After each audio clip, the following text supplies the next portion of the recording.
Sir এদিক দিয়ে sir sir sir sir sir red carpet অন্য কোথাও থাকলে ক্লোজ করে দিও।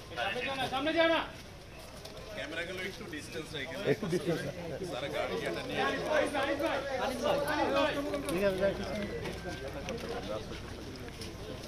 কার্পেট টার্পেট নামি রাখতে না বলছি। এই কে পুলিশ কমিশনার কে উঠাও, এটি উঠাও না করছি যে আবার কেন রাখছো থানায়, কেন রাখছো? এখন উঠাও, এখন এই সব উঠাও, ওটাই বলো যেটা না করি ওইটার আকামটা করো, কামটা করো না, না আকাম না করো, এই উঠাবেন যেটা আমি না করে দেয় ওইটাই তোমরা করে দেয়।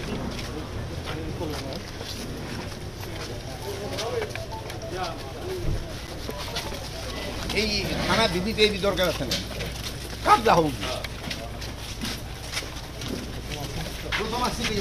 আমি বারবার বলে দিচ্ছি এই হবে না, এই প্রোটোকল করতে করতে তোমাকে সমস্যা, মেইন কাম করতে পারতো। 100 বার একটা কথা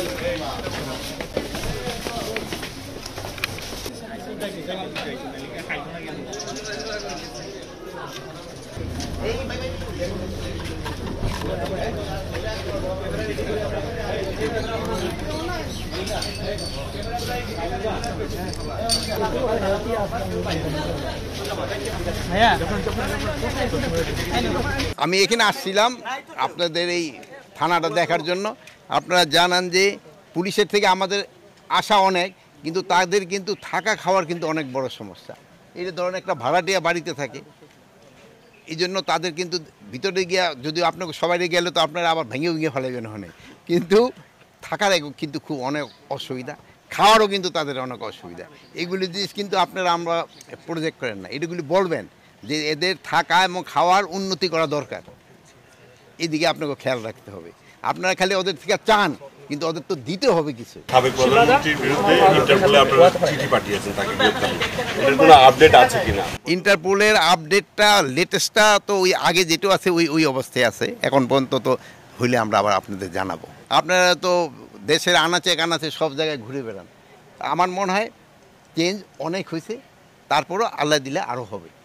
দেখেন এই রোজার সময় আইন শৃঙ্খলা পড়েছে, যে যাই বলুক না কেন আগের থেকে অনেক উন্নতি হয়েছে না স্যার? তাও প্রায় আমরা একটা বিষয় দেখছি যে আসলে পুলিশের ভ্যান থেকে, পুলিশের কাছ থেকে পুলিশের ধরেন যে এই ধরনের আসামি ছিনতাই করে নিয়ে যাচ্ছে, এইগুলির ক্ষেত্রে আপনারা বলবেন, এবং যারা ছিনতাই করে নিচ্ছে তাদের কিন্তু আমরা আইনের আওতায় নিয়ে আসছি। এগুলি ক্ষেত্রে আপনারা সত্যি ঘটনা যেটা সাথে সাথে জানাবেন, আমরা ব্যবস্থা নেব। অনেক সময় তাদের অ্যাকশন নিতে দেরি হয়, যেহেতু ধরেন এখানে আমাদের অনেক সংকট রয়ে গেছে, এদের গাড়ি ঘোড়ারও কিন্তু অনেক সংকট, অনেক গাড়ি ঘোড়া ওই সময় নষ্ট হয়ে গেছে, পুড়া গেছে, থানা পুড়া গেছে, ওগুলি তো সব আমরা করে দিতে পারিনি। আমরা তো একটা নতুন গাড়ি এখন পর্যন্ত কিনে পারি না, যেহেতু প্রসিডিউর অনেক টাকা স্যাংশন হয়েছে। এটা যদি হয়, এটা তাদের এই ব্যবস্থা আরও উন্নতি হবে।